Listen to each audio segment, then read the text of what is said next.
representative of the Mason Barnett Patten line.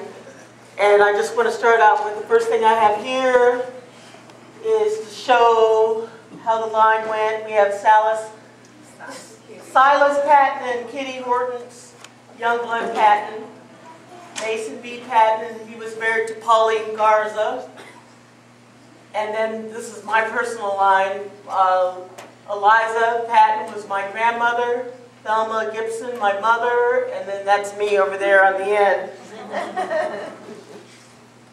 I was pretty lucky because my grandmother was very much interested in her family and letting us know what was up with her various family. And if any of you guys want some more detail about my particular line, I have a web page up, and this is the address for it, so if you want to go on the internet.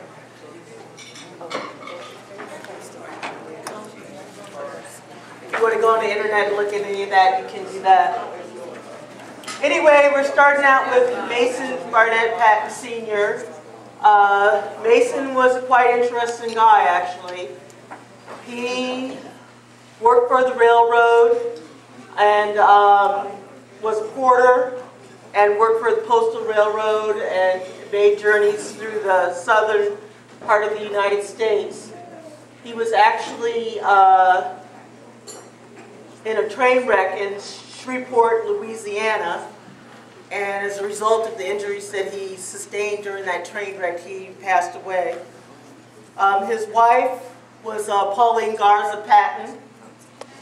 Pauline's father was a Mexican from Mexico. Her mother was a black woman who was actually a slave at some point in time. And they were very much interested in education. I think that throughout my personal family line, education has always been really stressed and made very important. This picture of hers in her later years, she was a school teacher, and that's actually a picture of her in her classroom.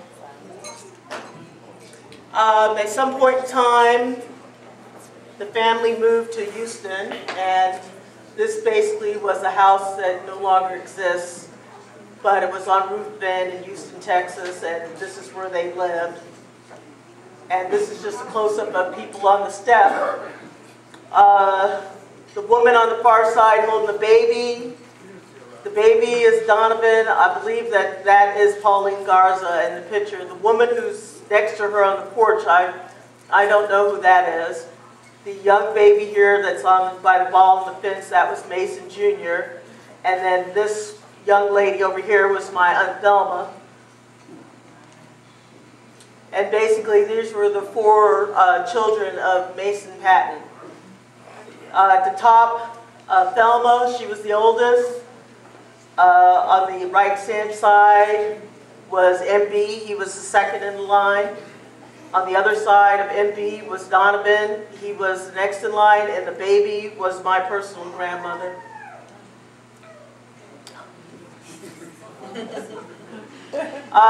What happened with I think I mentioned already that my my great-grandfather was in a train wreck that ultimately led to his demise, and it just so happened I was able to locate a photograph that was taken of the investigation of that train wreck, and basically that's what this represents.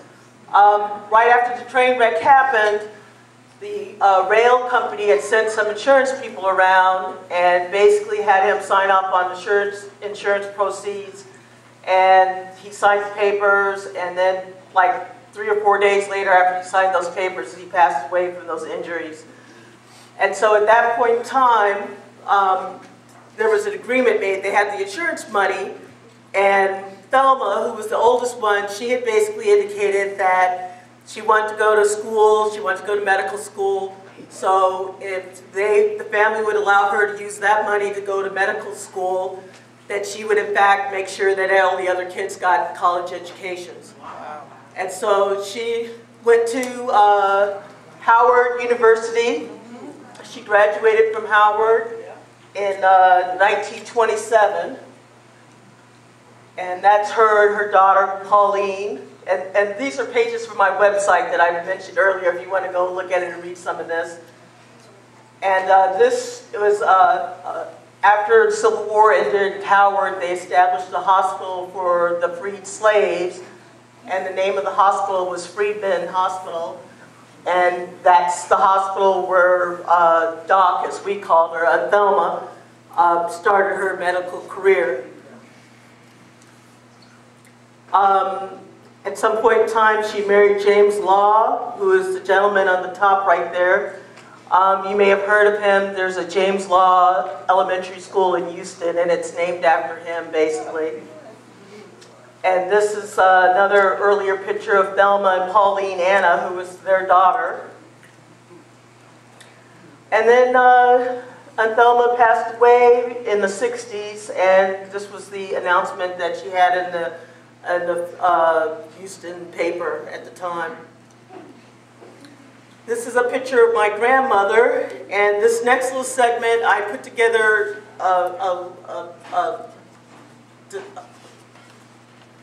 program, I guess, of just my grandmother's life and pictures, and this is basically it. Oh, wait a minute.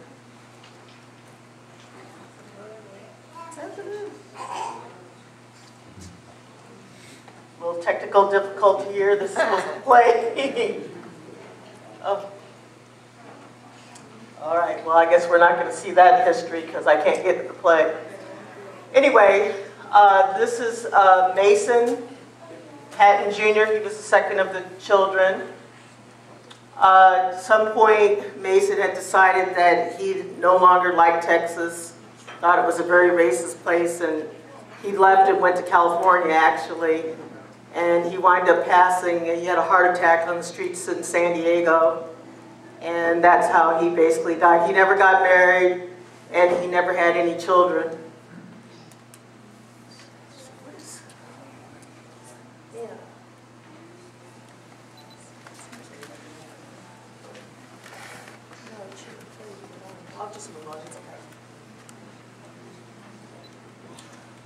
The baby was Donovan. This is a picture of my grandmother and Donovan.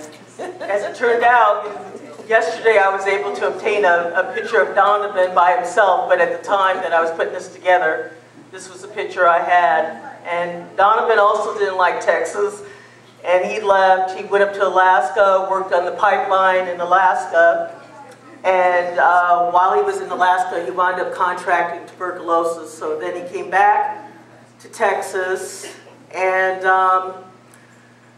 he basically died at 27 from tuberculosis. And unfortunately, my grandmother basically caught tuberculosis from him, and she was actually turned out to be one of the first people in the United States to survive tuberculosis. And one of the things that Aunt Thelma had done was to start a tuberculosis clinic in Houston, where she was basically studying the disease and working on it. Mason's brother was Edmund A. Patten. The story goes, and I don't know if Patrick had said this or not, but the story, as I understand it, was that Silas Patten was very involved in trying to get black people in his area educated.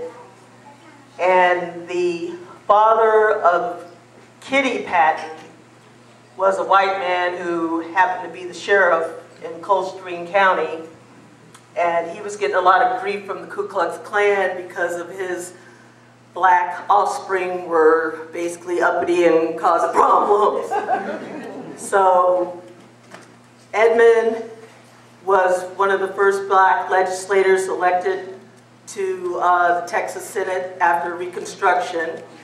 And when he was running for re-election, the white father of Kitty wanted him out of Texas, basically, and went gunning for him. And my understanding is that basically Silas jumped in front of the bullet, took the bullet to the head. He was wounded. My great-grandfather Mason was also wounded. He decided that he needed to get out of Texas, and so he went to Washington, D.C., where he basically started another family and died there. This picture actually was taken, there's a group picture. He also went to Howard University. He graduated from the law school at Howard in 1900. And there were 12 people in his graduation class, and this particular picture actually was a group picture originally, and I removed him from the picture so you guys could get a close-up viewpoint of how he looked. And this is just some information I discovered that when he went to Washington, he married a woman named Ida, and then they had 2 children, Rutherford and Beatrice.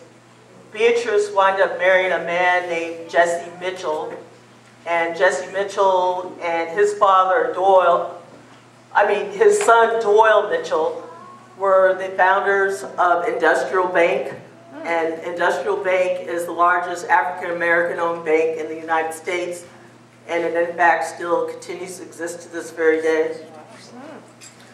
So anyway, just to finish, like I said, my grandmother and my family has always been very big on education and getting college educations and degrees. MB went to Hampton University. My mother went to Howard University. I have a college degree, and actually I'm a lawyer, and I'm a Deputy Attorney General for the state of California. And I think that the family's emphasis on education was really helpful to me, and has really resulted in me being able to be where I am today. And I appreciate you guys listening.